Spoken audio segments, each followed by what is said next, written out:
আসামি আহাদ শেখকে স্ত্রী হত্যায় দোষী সাব্যস্ত করে যাবজ্জীবন কারাদণ্ড এবং 50,000 টাকা জরিমানা করেন।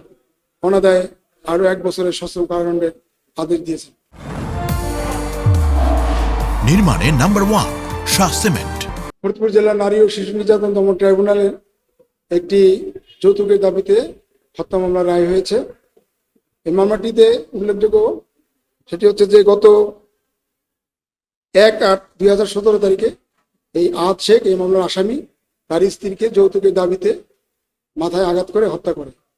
রাষ্ট্রপক্ষ এই মামলাটি সাক্ষ্য প্রমাণের ভিত্তিতে সন্দেহাতীত প্রমাণ করায় সক্ষম হওয়ায় ফরিদপুর জেলার নারী ও শিশু নির্যাতন দমন ট্রাইব্যুনালের বিজ্ঞ বিচারক, জেলা ও দায়রা জজ জনাব শামীমা পারভিন এর আদালত আজকে আসামি আহাদ শেখকে স্ত্রী হত্যায় দোষী সাব্যস্ত করে যাবজ্জীবন কারাদণ্ড এবং 50,000 টাকা জরিমানা করেন।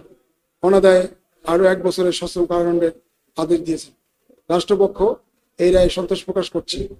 রাষ্ট্রপক্ষ মনে করে এই রায়ের মধ্য দিয়ে সমাজে এইরকম যৌতুকের দাবিতে স্ত্রীকে হত্যা করার প্রবণতা অনেকাংশে হ্রাস পাবে।